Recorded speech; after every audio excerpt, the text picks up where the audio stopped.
Baik, Assalamualaikum, salam sejahtera, salam GBN, salam Malaysia, salam kuasa ketiga. Ya, jadi tajuk kita hari ini adalah dilema terbesar yang dihadapi oleh Perdana Menteri Datuk Seri Anwar Ibrahim pada ketika ini dan satu cara menyelesaikan dilema ini. Jadi mula-mula saya nak cerita dilema yang dia hadapi dan kemudian apa yang mungkin boleh dilakukan sebab saya ada cadangan ya, untuk selesaikan dilema ini. Jadi sebelum itu terlebih dahulu saya ingin mengucapkan rasa bersyukur saya kepada Majlis Raja-Raja. Menurut laporan, Majlis Raja-Raja telah membuat satu cadangan agar kuasa Perdana Menteri untuk melantik 5 wakil ke dalam badan ataupun ialah badan yang terlibat dalam pelantikan hakim ni. Jadi kuasa Perdana Menteri untuk melantik 5 wakil ke dalam badan tersebut digugurkan atau dilucutkan. Ini saya setuju kerana ini akan memantapkan lagi, mengurangkan risiko campur tangan. Jadi sekiranya Datuk Seri Anwar Ibrahim benar-benar serius untuk melakukan satu perubahan, jadi pertama sekali itulah yang harus dilakukan, iaitu menyahut cadangan Majlis Raja-Raja ataupun Raja-Raja Melayu. Sebab jangan hanya bagi perkara tertentu kita kata kita kena patuh titah agung, kita kena patuh kehendak Raja-Raja, tapi dalam keadaan-keadaan tertentu kita tidak indahkan nasihat, sebab ini adalah nasihat yang baik kerana satu perkara yang menjadi kegusaran dan kebimbangan orang ramai adalah adakah keluhuran perlembagaan kedaulatan undang-undang akan kekal terpelihara jadi ini adalah satu cadangan yang baik. Jadi dilema besar yang sedang dihadapi oleh Anwar adalah penubuhan Kabinet Persekutuan. Jadi sekarang ini Anwar telah melakukan sesuatu yang baik, iaitu memberitahu bahawa dia hendak kurangkan saiz kabinet. Sebenarnya hari ini video saya ni dari sudut Anwar sebagai Perdana Menteri ni agak positif sedikit, sebab saya lihat ada perkara-perkara positif. Contohnya yang saya dah cerita, iaitu beliau menolak tawaran kereta mewah dan bagi nak ubah swipe office dan sebagainya. Perkara yang pertama ditolak adalah perkara-perkara itu kerana hendak menjimatkan duit untuk disalurkan kepada saluran-saluran yang dapat membantu rakyat atau memanfaatkan rakyat. Jadi itu adalah positif. Dan satu lagi positif yang telah diberitahu oleh Anwar adalah dia hendak mengecilkan saiz Kabinet Persekutuan ataupun Barisan Jemaah Menteri. Jadi pertama sekali, Barisan Jemaah Menteri atau Kabinet Persekutuan ni, saudara-saudari perlu maklum, ini merujuk kepada menteri, bukannya timbalan menteri. Jadi kita fokus kat menteri dulu. Jadi kalau pentadbiran Ismail Sabri ada 31 menteri, pentadbiran Muhyiddin Yassin ada 32 menteri, dan ini adalah antara kerajaan-kerajaan yang terbesar dalam sejarah tanah air. Jadi untuk Anwar melakukan satu perubahan yang dikira satu penambahbaikan yang jelas, jadi semestinya kabinet beliau atau seeloknya kabinet beliau ada 25 hingga 26 menteri. Kalau 28 sekalipun, dia tidak berbeza sangat dengan Ismail Sabri, hanya berkurang 3 menteri. Jadi jika kita benar-benar ingin melihat satu penambahbaikan, satu pengurangan dalam saiz kabinet, kita perlu melihat sekurang-kurangnya ada kurang 5 menteri. That's why I put 25 or 26. So ini satu cadangan saya. Cadangan kedua saya adalah sememangnya tak boleh libatkan puak kleptokrat. Jangan lupa PH sendiri yang sampai sebaik sebelum pilihan raya beria-ia menyerang kluster Mahkamah UMNO, beria-ia menyerang kleptokrat UMNO, dan mereka guna istilah yang saya sendiri berhati-hati guna. Contohnya kita tahu ada pihak-pihak yang sedang mengalami kes mahkamah rasuah. Jadi bila saya sebut kes rasuah.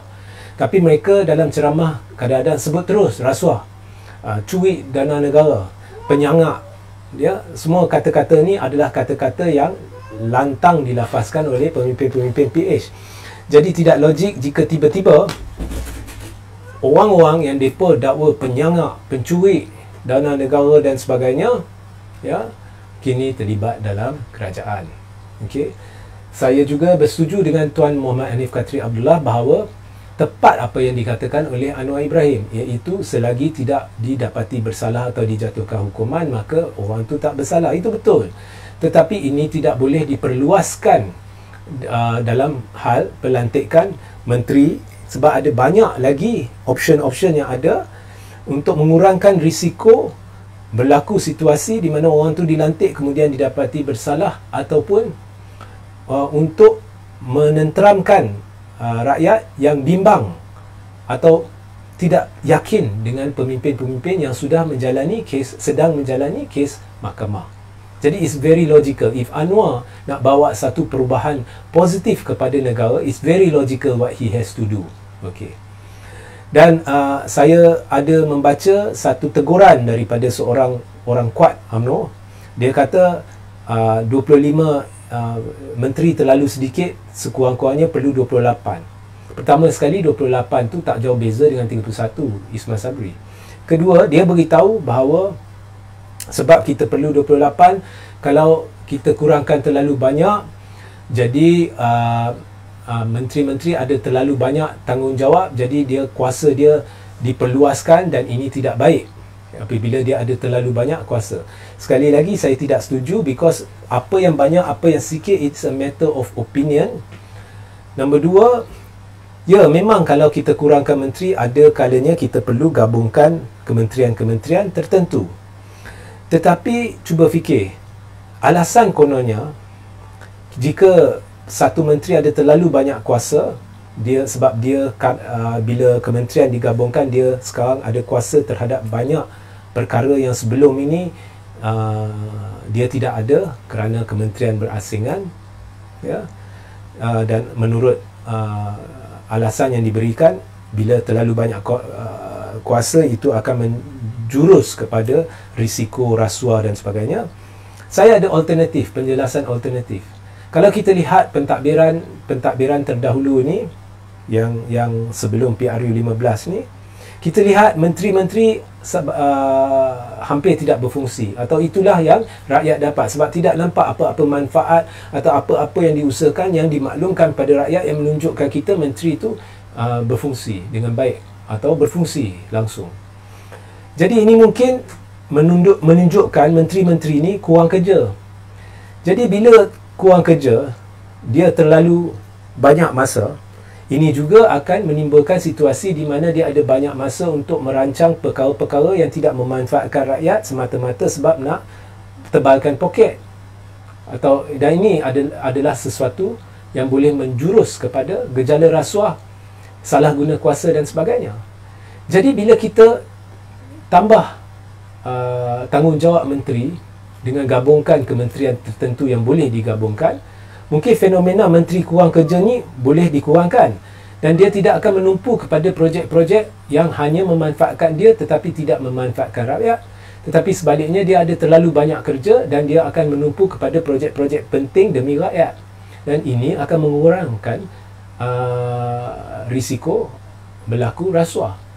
Jadi 25 malah kalau nak kurang pun boleh, ya. So kita boleh ada lebih banyak kementerian yang bergabung, bercantum, dan supaya boleh kurangkan menteri. Ya, saya fikir 25 adalah satu nombor yang bagus, dan seandainya satu kementerian menteri itu, satu menteri itu kini memegang portfolio yang memerlukannya melakukan tugas-tugas yang sebelum ini dilakukan oleh dua menteri, maka dalam kementerian-kementerian tersebut kita boleh ada dua timbalan menteri, ya, seperti mana yang berlaku dulu. Cuma dulu kita lihat dua timbalan menteri dilantik dalam banyak kementerian sebagai memenuhi syarat kuasa dan kedudukan supaya ahli-ahli parlimen tetap sokong dia ni, tetap sokong dia tu. Kini ada sebab nak beri dua jawatan timbalan menteri supaya kerja-kerja tertentu boleh diagihkan antara dua timbalan menteri, dan memang dua timbalan menteri benar-benar diperlukan. Jadi itu boleh diselesaikan. Andai katalah menteri itu benar-benar banyak kerja, jadi boleh ada dua timbalan menteri. So itu yang saya harapkan Anwar akan buat, iaitu jangan melebihi 25 menteri. Itu cadangan saya. So kesimpulannya, nombor satu, Anwar kena sahut cadangan Majlis Raja-Raja atau Raja-Raja Melayu, iaitu cadangan untuk melucutkan kuasa Perdana Menteri untuk melantik 5 wakil ke dalam badan atau majlis yang terlibat dengan pelantikan hakim. Nombor dua, tak boleh masuk akal jika Kabinet Persekutuan melibatkan kluster mahkamah ataupun mereka yang sedang menghadapi kes mahkamah.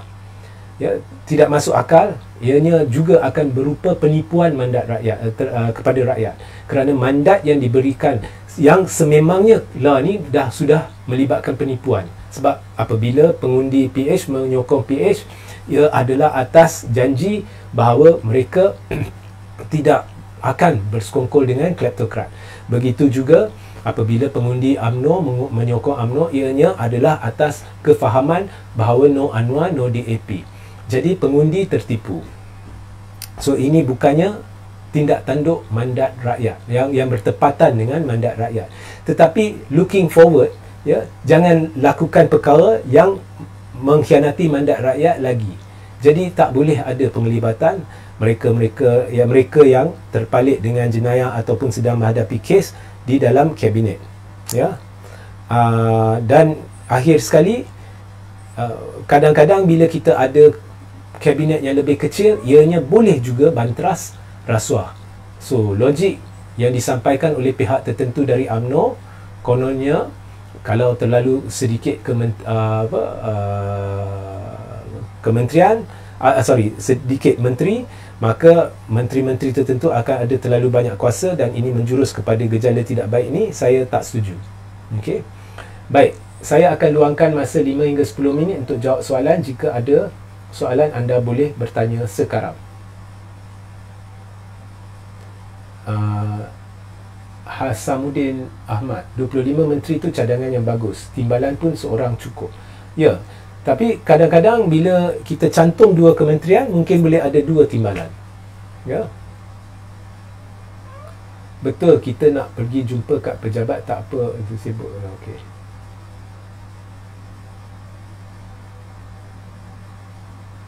Anwar pernah lakukan slogan Excel masa zaman kat ITM lama dulu. Sekarang dia kena buktikan dia excel sebagai PM. Rakyat watching him closely. Yes, rakyat is watching him closely. All is well, peace. Assalamualaikum. Kenapa suara bunyi macam robot? Maaf tuan, sebab kata terusnya dengar ni pelik. Memang betul lah, sebab saya bukan pakar audio. Saya dah lama pening kepala dengan mikrofon ni. Macam mana nak buang the robotic effect tu, sudahlah, tak apalah. Asalkan dia kuat dan boleh dengar, itu yang orang nak. Memang saya perasan. Terima kasih. Ya, betul, saya pun berfikiran macam itu. Okeylah, saya rasa semua bersetujulah. Seperkara bila saya bawa artikel yang Raja-Raja Melayu cadangkan agar kuasa Perdana Menteri untuk lantik 5 wakil ke dalam badan yang terlibat dalam pelantikan hakim ni dilucutkan, kita lihat komen-komen, oh, betul ke ini atau fitnah ke? You see, kamu tak boleh pilih suka hati apa yang anda nak dengar daripada Raja-Raja Melayu, dan apa yang anda tak suka, anda spin, oh ini fitnah ke apa ke. Kalau anda dah mengaku bahawa anda hendak mendengar 100% apa Raja-Raja Melayu kata, itulah yang dikatakan oleh Raja-Raja Melayu. Kuasa PM untuk melantik 5 wakil ke dalam badan yang terlibat dalam pelantikan hakim harus dilucut. Itu cadangan Raja-Raja Melayu. Okey. Jadi kamu kena konsisten. So bila konsisten, maknanya kamu dah tunjukkan kepada rakyat bahawa kamu nak ikut Raja-Raja Melayu, dan itulah yang sewajarnya. Jadi kena ikut ni lah. Sebab dulu orang spin, Dia kata titah Raja Agong bahawa perlu wujud kerajaan perpaduan. Itu bohong. Itu bohong. Itu adalah spin puak-puak UMNO dan puak-puak PH. Itu bohong. Okay, Raja tidak Agong tidak titahkan mesti ya tubuh kerajaan perpaduan. Nombor dua, ini bukan kerajaan perpaduan. Ini kerajaan minoriti, tidak melibatkan Perikatan Nasional. Nombor tiga, there is no such thing. Kalau kita cakap ni, cakap itu, oh, kritik derhaka kepada Agong dan sebagainya. Babak derhaka yang saya lihat adalah derhaka apabila Agong minta 30 MP datang jumpa. Zahid buat warkah yang menipu Agong, kononnya 30 MP sokong Anwar, dan dia secara langsung juga memperdaya MP-MP barisan yang kemudiannya cukup marah sampai ramai minta Zahid letak jawatan. Itu ada elemen derhaka. Saya tak kata derhaka terus, tapi ada elemen derhaka. So itulah penjelasan saya. So sehingga kita berjumpa di lain masa. Assalamualaikum. Salam sejahtera, salam GBN, salam Malaysia dan salam kuasa ketiga.